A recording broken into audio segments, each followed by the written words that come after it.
we're back. I'm really excited to share with you this type of drink.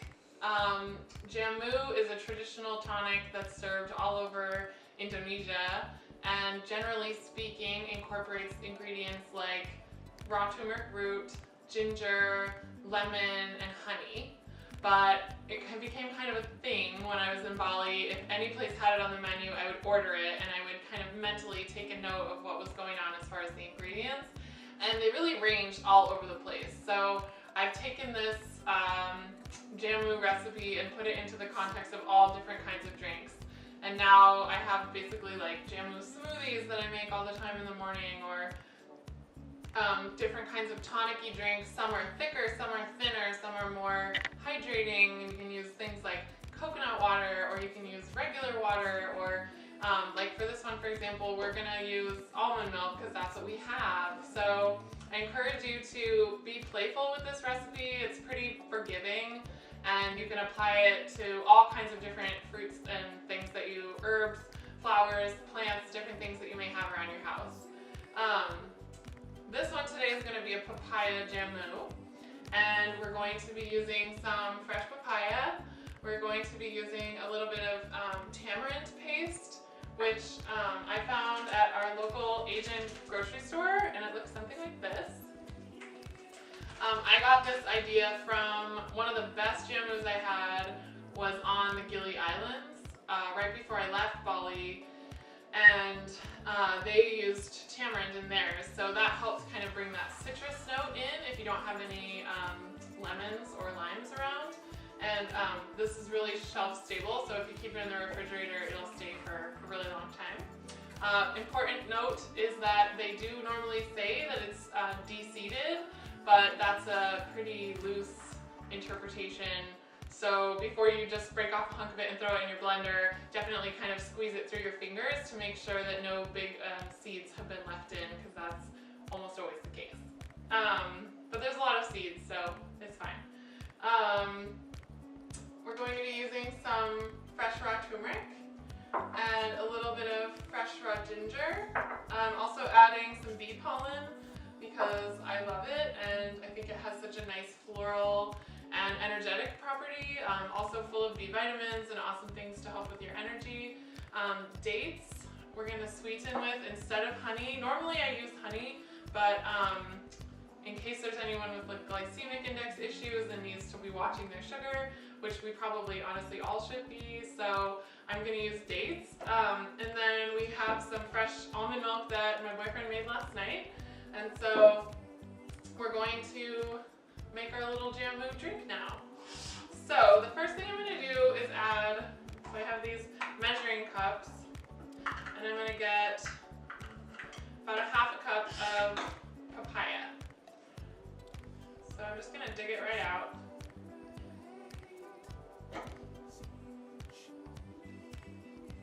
And this serving will make 2.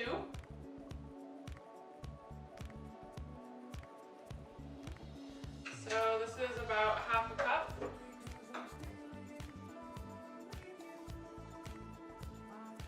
And since we're 2 people here, I'm going to make 2 servings.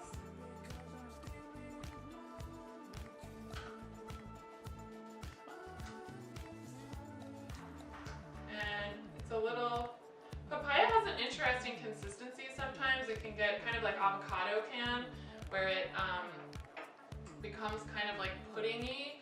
So I'm going to go pretty light on the papaya because it has such a strong texture, but it's full of prebiotics and an amazing thing to drink, especially on an empty stomach or first thing in the morning. This is a great tropical treat. Okay, I have 3 pitted dates here, and I'm just going to dump these right in. I'm going to get a tablespoon of this bee pollen for 2 servings. I also have almost exactly a tablespoon of the tamarind paste. And then I'm just going to add the ginger in whole. You can peel yours and cut it into smaller pieces if you'd like. But just for the sake of the example, I'm going to show you how easy this can be. We have high-speed blender, which is going to do all the work for us, and I don't find that the fiber from the outside of the turmeric or really ginger ever becomes a problem. So for 2 people, I'm going to go ahead and go with 3 roots. They're about 1.5 inches long each. So it's, again, not an exact science. You know, maybe if you have a larger piece like this would be a pretty strong dose, but would be about equivalent to these 3. So I'm just going to go ahead and drop those right in. And then I'm pretty sure we're just ready for our milk. So we have this awesome, luscious almond milk. Oops. And I'm going to add 2 cups.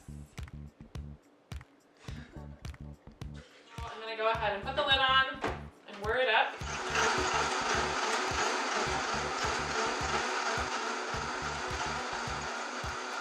Alright, so once you're done blending, I would say I blended on my blender up to level 7, which is like a medium-high, for about 45 to 50 seconds. You want to make sure everything, especially that ginger skin, everything, oh my god, it smells amazing, gets all fully incorporated. So you want to give it enough time so that it gets a nice smooth consistency.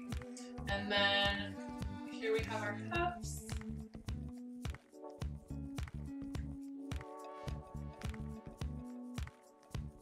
And these are probably, you know, right in between 12, 14 ounces. And then of course our little Bali straws.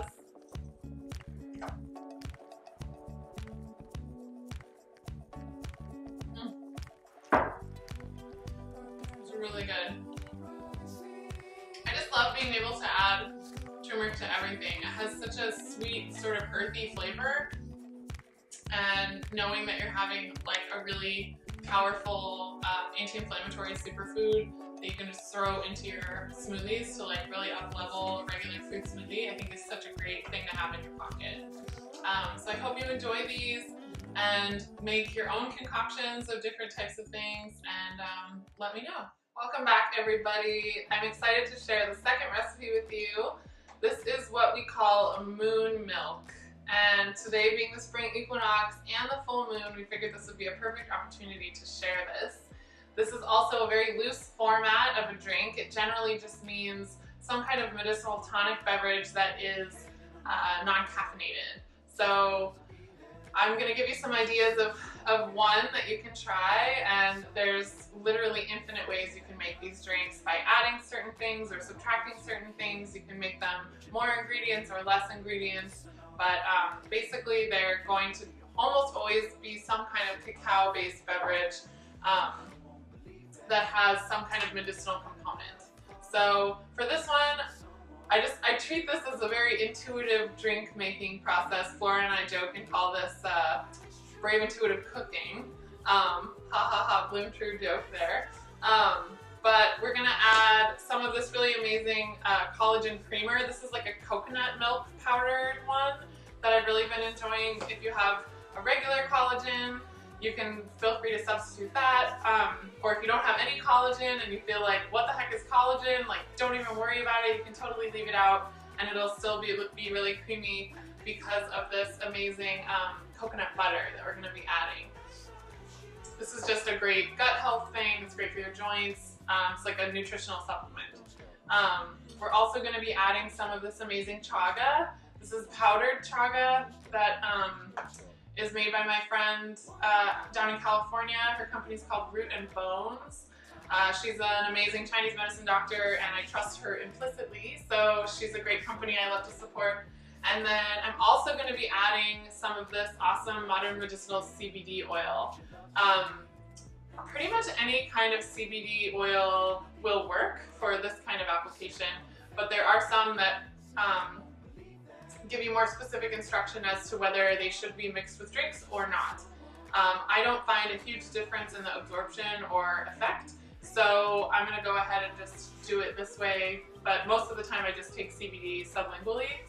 but we're gonna make it into this drink because we feel like having a nice, uplifting, and yet chilling out drink for the afternoon. I also am gonna add some cacao nibs, which are actually surprisingly potent. If you work with them often, you know what I'm talking about, but one little spoonful of cacao nibs has actually quite a kick of caffeine. So just be aware of that. If you just want to have the regular beverage, you can just use the powdered cacao and it's not quite as strong.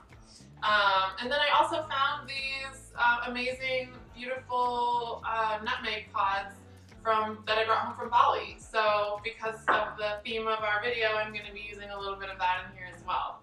So other than that, the only tools you'll need is some kind of vessel to heat water. And then we're also going to be measuring a couple of things with spoons. And then I'm using this grater. It's a microplane, which is a really handy kitchen tool if you don't have one already. You can grate cheese on these, you can grate spices on these. I grated turmeric into my curry the other day using this. They're really sharp and amazing little kitchen tool. The other thing I have is some almond milk that's heating on the stove. So the first thing I like to do is add the collagen powder.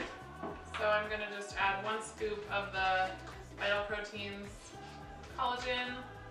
This is a great one because it's the coconut base, it's a little creamier and helps with really like creamy style drinks like this.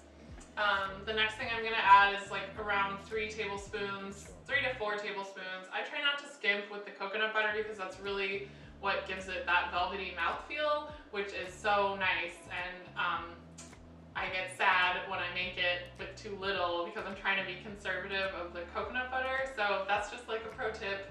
Definitely, like, it's okay to be a little heavy-handed with the coconut butter because that'll give it that really luscious mouthfeel. So this is like 3 to 4 tablespoons, 3 heaping tablespoons, probably closer to 4 tablespoons of the coconut butter. This is the Artisana organic coconut butter, and I just buy it in bulk. So those go in. And then we're gonna add our chaga. And you know, it's kind of a personal preference.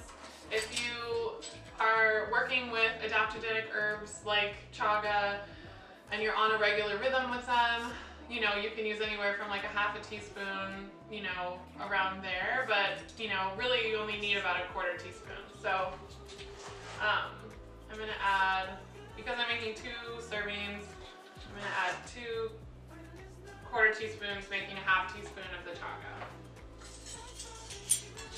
Then I'm going to add 1 tablespoon of the cacao powder. And I'm going to add a teaspoon of nibs. And then we're going to add some of this awesome modern medicinals. And they actually have a graduated cylinder on the inside so you can check your dose. And because this is for 2 people, I'm going to add the 0.75 ml right in like that. And then I'm going to grate some of this cool nutmeg.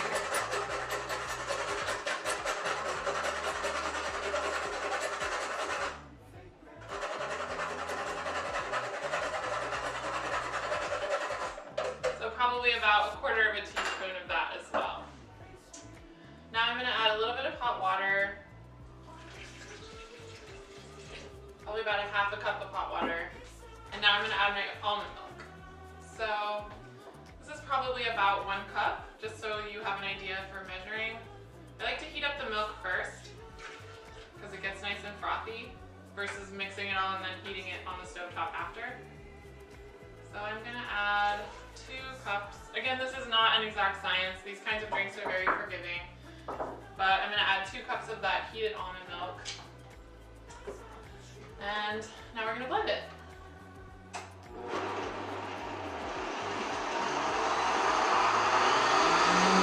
Okay, again, you want to make sure you give, especially when we're using like lots of really fine powders and the adaptogenic herbs and all these kinds of things, you want to really give it enough, 30 to 45 seconds at a minimum. Some recipes I read say up to 1 to 2 minutes for everything to really fully incorporate. Otherwise, what you'll have is you pour your drink, and then pretty immediately, like, all of the sediment will start to settle at the bottom. So you want to make sure it gets really nice and incorporated. And then we have our steaming hot frothy beautiful beverage here. Just pour this in these cups. It's nice and thick, beautiful.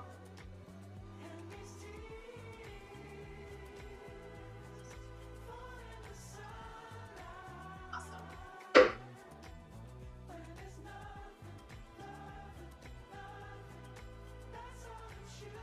So nice. You can sweeten these. I realized I didn't sweeten this one. It tastes so nice just as is. You really get the smooth balance of the coconut butter and the different cacao flavors. But if you like to have it a little sweet, which I often do, you can easily add dates or honey or something like that, maple syrup, to sweeten it up a little bit. I hope you enjoy exploring different recipes, making your own elixirs and drinks. And don't forget to let me know if you liked it and what you get yourself into. Okay, my friends, this concludes the first episode of Love Shovel TV. Thank you so much for bearing with me and tuning in. I hope you learned a couple of new things that you can carry away with you and have some fodder for further investigations down the road. If you'd like to stay in touch, my website is Food Art Love, and you can tune your email in at the bottom and we'll send you a copy of the recipe ebook that we've just published. And you can have some more elixir recipes. We call it Everyday Essentials, so it's all kinds of different things. Again, if you're not already, you can follow me on Instagram at Love Shovel, and I hope you all are having a wonderful time integrating home from Bali, and sending you all my love.